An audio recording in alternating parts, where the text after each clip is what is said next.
Hi everyone, welcome to Homerino Collectibles, where today I'm going to be taking a look at the Marvel Legends Infinite Series Thundra from the Hulkbuster Build-A-Figure wave. I really like how this figure looks in the packaging, and the artwork on itself is very nice indeed. So we have Valkyrie on this side and Thundra over on this side. Really do like that artwork. And then on the back we can see both figures and a small bio right there.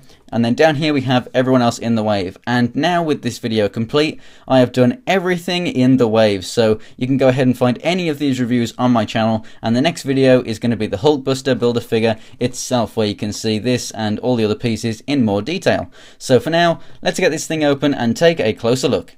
And here is Thundra out of the packaging, and it's a fantastically well done figure. Now, this mold obviously comes out at the same time as this figure right here, the Valkyrie figure, both using some parts from the Red She-Hulk figure.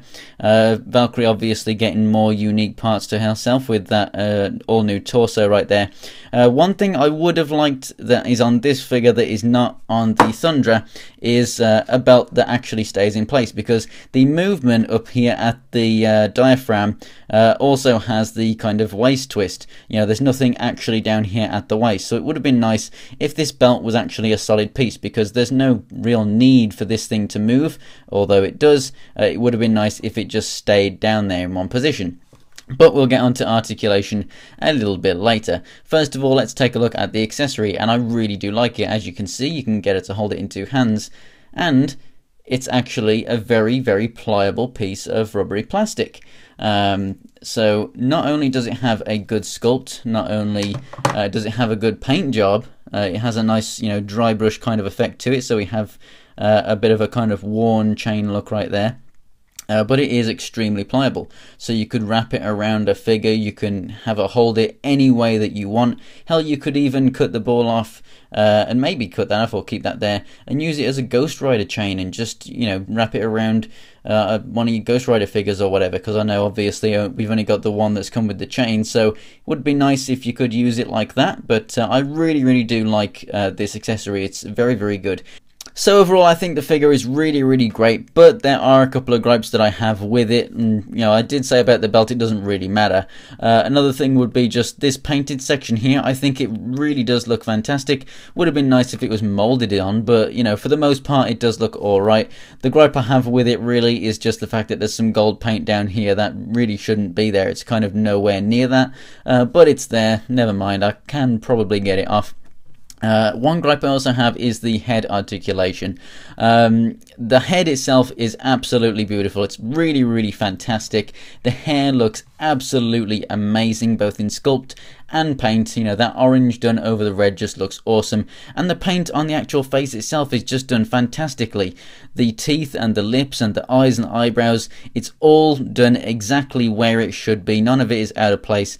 Looks really good, and that headpiece looks really fantastic as well. Really do love the shiny silver on that.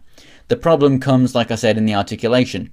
Yeah, that's pretty much all you can kind of do with it. Up and down is like that, and left and right is like that. You get a bit of side to side. Turn it any more, and then that happens. It pops right off. We do have some ears molded in there, so I guess that's their way of saying, hey look, we've got some hidden ears inside there that we molded that you can't see. So if you do that, you can see them. They really need hinges on these joints. They really do. But it would have been nice if this hair was a little bit more pliable.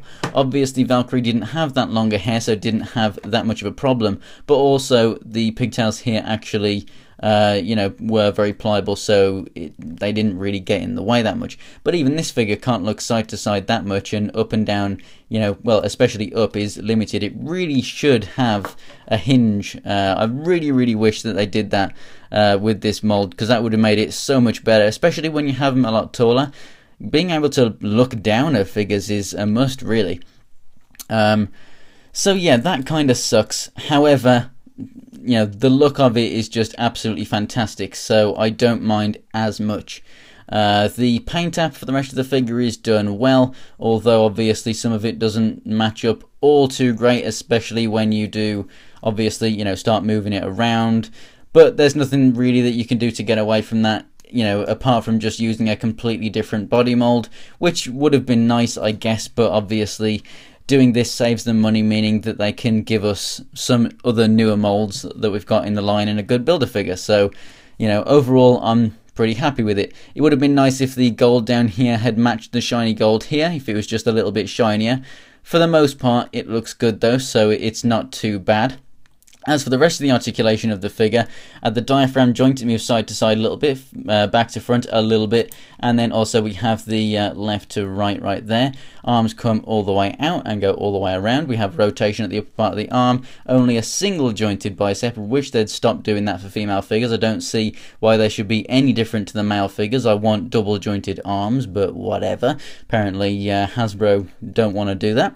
Rotation at the wrist and also in and out right there. And then you just saw me move the hips. They're kind of wide joints, so you have to rotate them and bring them up if you want to go forward. And they go, if you'll move this far out, rotation in the upper part of the thigh, double jointed knees, no boot cut even though it looks like there should be. Rotation down here at the ankle pivot is very good. Then we have up and down, which also works very well. So Thundra stands around 7.5 inches tall, so she's a whole inch taller than the Bucky Cap mold of Vision on the right, and even taller than the Marvel Now Iron Man, utilising the Mark IV Iron Man 2 armour over on the left. So very good size for the figure. Obviously some people think that Valkyrie should have been a little bit smaller, and I think that it's a happy medium because Valkyrie and Thundra are actually the same size in the Fearless Defenders books, and although they probably shouldn't be as big as they are, obviously they're utilizing a larger mold that they already have to save a bit of cost, which is the Red She-Hulk mold. So I don't mind them being like that because obviously the three of those together are supposed to be about the same size anyway, but I guess, you know, realistically they should be a little bit smaller than She-Hulk. However, they should be taller than, you know, the other two that you can see on the screen. So I think that overall I'm happy with the scale. It would have been nice to get them a smidge smaller, but for the most part I would prefer them to be this tall, so I'm happy with them. So I really do think that this is a bit of a hit or miss figure, to be honest. I really love it myself. I haven't read any Fearless Defenders books or anything else that Thundra is in. However, I do really like the look of the character, and upon reading the character and whatnot, you know, in bios and whatnot, I really do like the idea of it, and the whole Fearless Defenders books and everything. The artwork looks really, really good.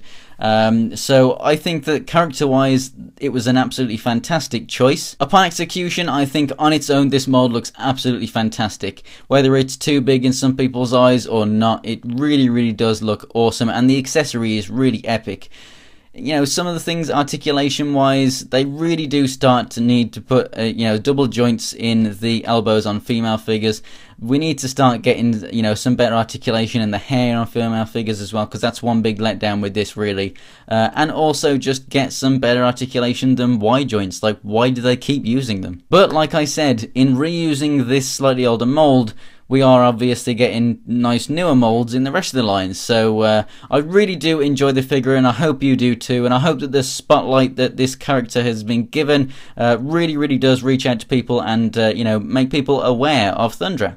If you want to check out more pictures from this figure and anything else from my collection, my Instagram and Twitter are Homerino123, the links are in the description below, and also my Twitch is Homerino123 and the links in the description below for that as well if you want to check out some gameplay. I'll be streaming about 2 or 3 times a week from both PC and PlayStation 4, so if you want to check that out, I'd really appreciate it. And to see more Marvel Legends reviews and much, much more, including the next review, which is going to be the Hulkbuster Builder figure, go ahead and subscribe. So thanks for watching, guys, and I'll see you next time.